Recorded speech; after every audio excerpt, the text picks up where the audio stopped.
প্রিয় শিক্ষার্থীবৃন্দ, এখন আমরা শুরু করব এক্সারসাইজ 2.2 এর 15 নাম্বার ম্যাথ। এই ম্যাথটিতে বলা হয়েছে নীলিম ইজ এ সার্ভিস হোল্ডার। নীলিম একজন চাকরিজীবী। His monthly basic pay is টাকা 22,250 টাকা। তার মাসিক মূল বেতন 22,250 টাকা। The income tax of 2,50,000 টাকা of first slab of annual income is 0 টাকা। এই কথাটার মানে কি? এই কথাটার মানে হচ্ছে যে তার বার্ষিক যে ইনকাম, সেই বার্ষিক ইনকামের প্রথম যে 2,50,000 টাকা, সেই 2,50,000 টাকার উপর কোনো ট্যাক্স দিতে হয় না।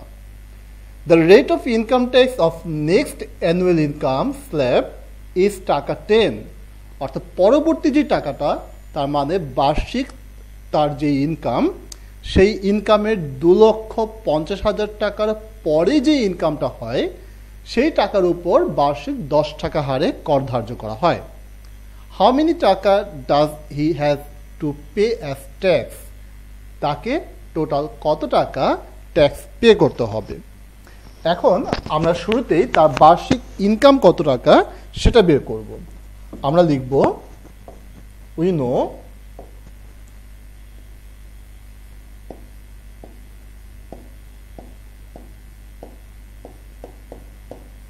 one year equal 12 month।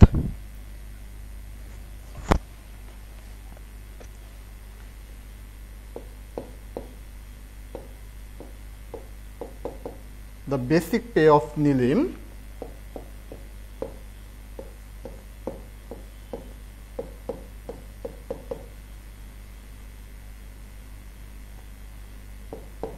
in 1 month,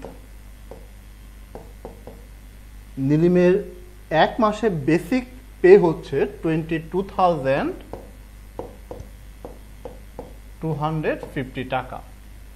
তাহলে 12 মান্থে অর্থাৎ এক বছরে তার ইনকামটা অবশ্যই বা বেসিক পেটা অবশ্যই বেশি হবে। সেজন্য আমরা 22,250-কে 12 দিয়ে মাল্টিপ্লাই করব।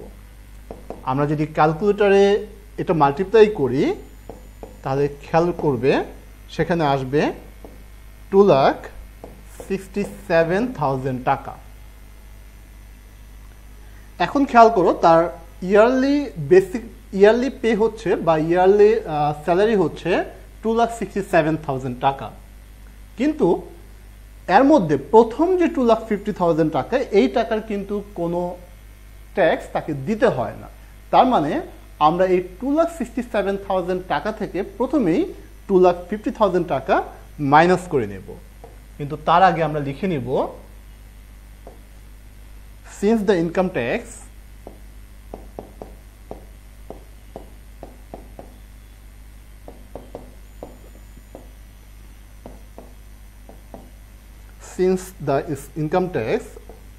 of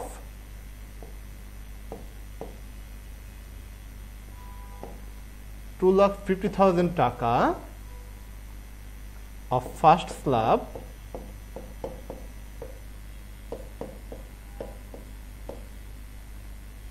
of annual income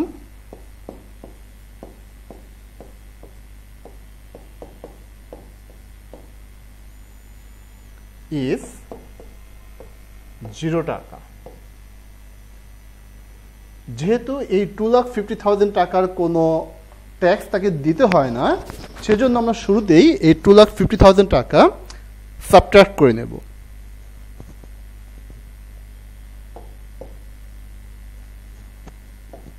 তাহলে আমরা লিখব therefore Nilim has to pay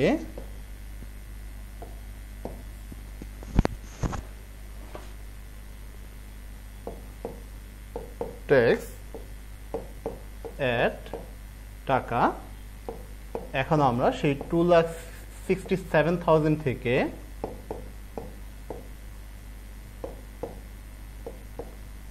2,50,000 টাকা সাবট্রাক্ট যদি করি তাহলে আসবে 17,000 টাকা। তার মানে এই যে 2,50,000 টাকা সাবট্রাক্ট করার পর যে 70,000 টাকা আসলো, নিলিমকে এই 17,000 টাকার ট্যাক্স পে করতে হবে। তাহলে আমরা লিখব ইন টাকা 100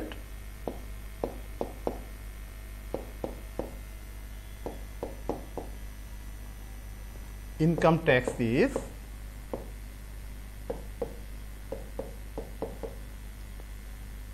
টাকা।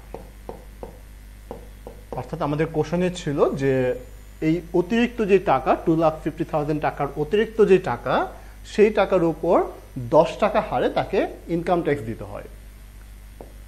এবার আমরা লিখব ইন টাকা 1 ইনকাম ট্যাক্স ইজ 1 টাকায় অবশ্যই তার ইনকাম ট্যাক্স কম হবে, সেজন্য আমরা ডিভাইড করব 10 ডিভাইডেড বাই 100 টাকা।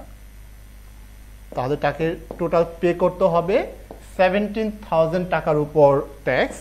তাহলে আমরা লিখব ইন টাকা 17,000 ইনকাম ট্যাক্স ইজ টাকা 10 মাল্টিপ্লাই 17,000 ডিভাইড 100। এখন যদি আমি এখানে ক্যালকুলেশন করি, এখানে 0 0 এই 0 0 কাটা যায়, তাহলে 17কে 10 দিয়ে যদি মাল্টিপ্লাই করি তাহলে হবে 170 টাকা। আর নিলিমকে এই টাকাটাই আমাদের মেবি একটু ভুল হয়েছে, 170 সাথে 10 মাল্টিপ্লাই করলে আরেকটা 0 আসবে, তার মানে 1700 টাকা। তাহলে আমরা লিখব therefore Nilim has to pay